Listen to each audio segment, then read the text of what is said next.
میں ایک واقعہ جانتا ہوں جی، آپ کے لیے مفتی صاحب بڑا دلچسپ ہوگا۔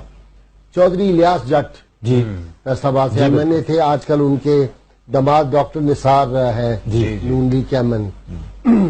چودھری الیاس صاحب تو ان کی دشمنیاں ایسے معاملات تھے، تو وہ ایک دفعہ گئے، انہوں نے کہا میرا الیکشن لڑنے کا کوئی پروگرام بن رہا ہے، تو انہوں نے کہا جاؤ، صوفی صاحب نے کہا اور انہوں نے سماعت صاحب نے تمہیں ایم این اے کی ہم نے سیٹ دے دی۔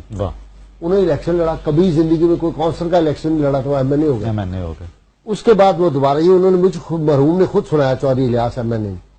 دوبارہ جب ہوا تو پھر یہ گئے، تو چودھری صاحب نے نا ایم پی اے کے لیے، ان کا خیال تھا کہ ایم پی اے زیادہ بہتر کام کرتا ہے، گورنمنٹ سے رابطہ رہتا ہے، انہوں نے ایم این اے کی سیٹ چھوڑ دی۔ تو یہ گئے جا کے کہنے لگے کہ وہ میں اس دفعہ ایم پی اے، انہوں نے کہا میں نے تو تمہاری ایم این اے کی اللہ کی سیٹ مانگی ہوئی ہے، اب جاؤ مجھے جیت کے دکھانا۔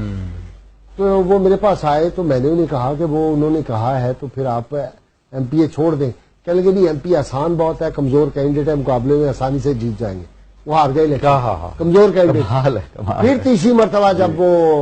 یہ داماد والا معاملہ آیا تو پھر بھی غالباً انہوں نے پھر دعا دی، دوبارہ ایم این اے بنے تھے غالباً۔ بالکل مستجاب الدعوات ہونا، عجیب یہ معاملہ۔ ہاں جی، اور سیف زبان ہونا، یعنی خود حضرت صوفی برکت علی رحمۃ اللہ علیہ،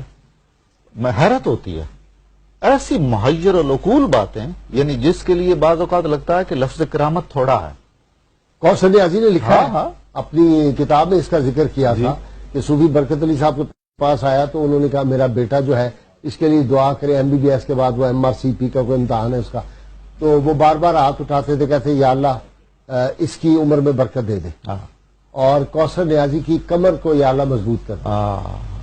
اس کی عمر میں برکت دے دے، اس کی تقدیر کو ٹال دے۔ وہ کہتا ہے میں بار بار کہوں کہ ایم آر سی پی کے لیے دعا کریں، جس سے پیپر دیے ہوئے، واپس گئے اسلام آباد، ایکسیڈنٹ ہوا، وہ بچہ فوت ہو گیا۔ اس وقت وہ کہتا ہے مجھے سمجھ آئی یہ جو انہوں نے کہا تھا کہ اس کی کمر مضبوط ہو جائے اور اس کے لیے یا اللہ اس کی تقدیر بدل دے، وہ تو ایسا ہی جی یہ کیسے ہوتا ہے اپنا صحیح معاملات ہے جی غازی صاحب۔ دراصل اللہ تعالیٰ لوح محفوظ کو ان کے سامنے کر دیتا ہے، جیسا کہ حضرت عبد الوہاب شعرانی عارف باللہ رحمہ اللہ تعالیٰ فرماتے ہیں کہ متصوفین کے نزدیک، صوفیاء کے نزدیک اس وقت تک کوئی شخص مرد کامل ولی نہیں ہو سکتا جب تک وہ اپنے مریدین یا عقیدت مندوں کے عالم ارواح سے لے کر ان کے جنت میں داخل ہونے تک کے تمام احوال سے واقف نہیں ہو جاتا۔ اللہ تعالیٰ لوح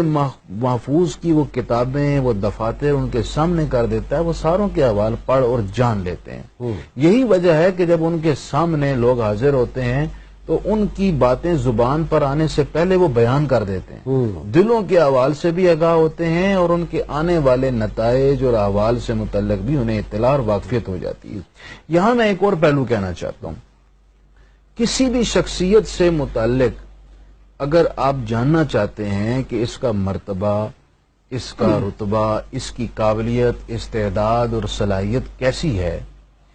عند اللہ یا عند الناس، تو اس کا ایک طریقہ یہ بھی ہوتا ہے کہ اس کے معاصرین یا اس سے اعلی مرتبت لوگوں کے اس شخصیت کے بارے میں کیا رائے ہے۔ حضرت خان عبد الصمد خان علیہ رحمہ کے بارے میں صوفی برکت علی رحمہ اللہ نے اپنے تمام مریدین اور اہل محبت پر یہ واجب قرار دیا تھا کہ جو مجھ سے محبت کرتا ہے اس پر لازم اور واجب ہے کہ وہ خان کے احترام کرے گا، ان سے محبت رکھے گا، اور ان کی تعظیم اور توقیر اور اکرام میں کسی طرح کی کوئی کمی نہیں آنے دے گا۔